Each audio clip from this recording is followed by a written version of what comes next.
Parasite swept over all the major movie awards last year, from Cannes Palme d'Or to BAFTA, from the Golden Globes to the Oscars.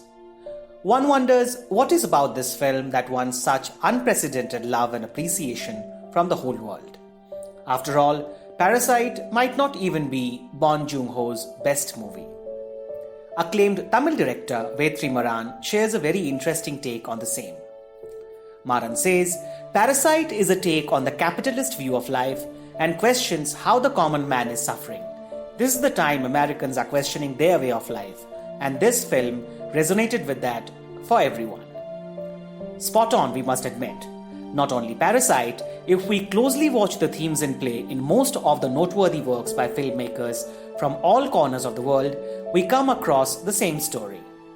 The common man is suffering. The class divide is at an all-time high, and the resultant distant thunder might not be so distant after all. This is FilmCopat's take on contemporary cinema's focus on social inequality and class divide, where we compare how a common man in India, US, Africa or Europe is facing the same harsh realities of modern life. Please share your comments on our take and whether you agree to our views. Please like this video and subscribe to our channel if you have not done that yet.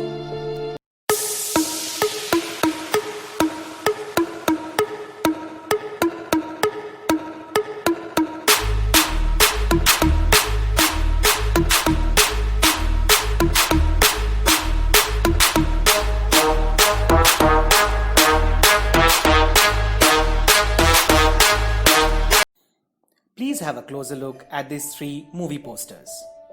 You might find some uncanny similarities. While apparently there can hardly be any similarity in the premise of Bong's black comedy thriller Parasite, Jordan Peele's horror drama Us, and India's latest crime thriller Paatal. However, they are all united in their subtext of social inequality and its lurking consequences. They are also unified in their origin, coming from three geographically distant countries strung together by the capitalism and materialism. In Parasite, a character suggests that Korea is a country where young men with college degrees apply for mere security guard jobs. Its impeccable screenplay puts body odor at the heart of Korean class war, where the seemingly sober and well-mannered rich are repulsed by the poor man's smell. The playful comic set pieces suddenly give way to a horrific climax where identities of Parasite and hosts merge. Us takes this subtext to another level. In Parasite, it was people living in our basements stealing our lunch. But in Us, they planned to steal our life. It is an entire community living under the basements in Us. A community of underground tethered souls, doppelgangers of the picture-perfect American families who mimic their topside counterparts. When asked about their identity, they say, "We are Americans." The other America that capitalism does not care about. Us is the story of that other US. The US where an aristocrat family seeks to deny the fortune promised to a working class immigrant, as in Ryan Johnson's 2019 whodunit Knives Out.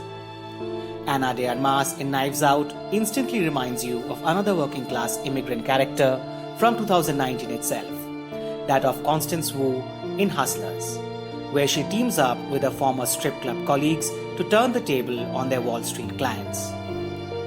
The Parasite and host identities collide and merge yet again.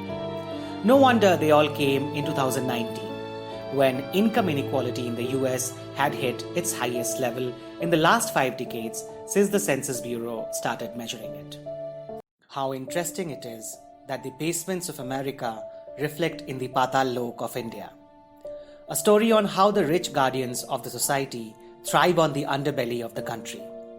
The so-called monsters turn to be the use and throw commodities of the aristocrat. Who are you? Intimidates the same aristocrat from New Delhi government colony when a poor monkey repeller questions him on his social responsibilities in Pratik Watt's indie Ib Ale U. Almost all of the fortunate few who had a chance to watch this brilliant indie were not even aware that a profession like monkey repeller exists in India. Who are you? constantly echoes in the end credits of the film, reminding us of the human mass who coexist under us but whom we rarely know or ignore to see. Perhaps it is the same question Richard, the Sydney lawyer, had for Charlie, the Aboriginal shaman, in Peter Weir's 1977 classic The Last Wave. We had underground alleys in that film as well, sacred caves of Aboriginals which the white society of Sydney was using as sewage canal. The Last Wave portrayed how the dominant white culture of the Australian society imposed their laws, ideas and societal values on the Aboriginals, having first deprived them from their native lands. The film ends in its prediction of the consequential impending darkness, the last wave that this world has to eventually face. A Leviathan may be, as Russian author Andrew Svaganitsev suggests. In his 2014 multi-award winner, he creates out-of-the-world frames one after the other to narrate the story of a common man fighting the corrupt bureaucracy.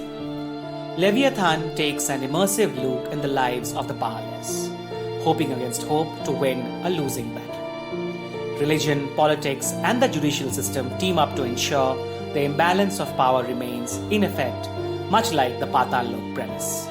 It is the same corrupt bureaucracy which denies payment to construction site workers in Senegal for months. In Mati Diop's debut feature, Atlantics.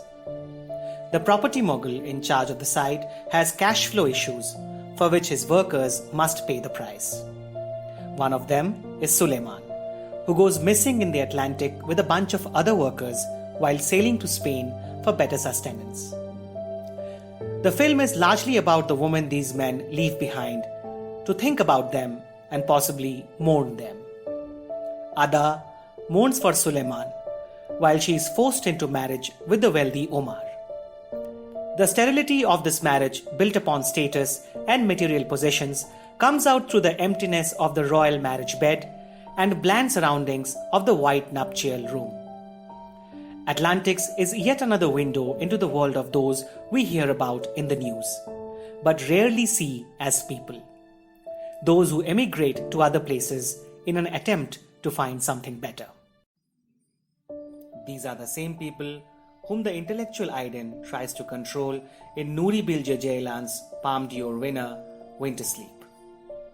Winter Sleep, adapted from a short story by Anton Chekhov and a subplot from Dostoevsky's The Brothers Karamazov, examines the divide between rich and poor in present-day Anatolia, Turkey. How does a 100-year-old story from Russia fit into present-day Turkey and mirrors itself in Africa, America, or Korea? Well, the divide was always there, but the cracks have gone wider than ever before in the last few years. And that's exactly what is coming out through the voices of filmmakers from every part of the world. By questioning the West's long-held belief that free markets are the way forward and globalization is a force of good, these films resonated with increasingly skeptical audiences aware of the upcoming storm.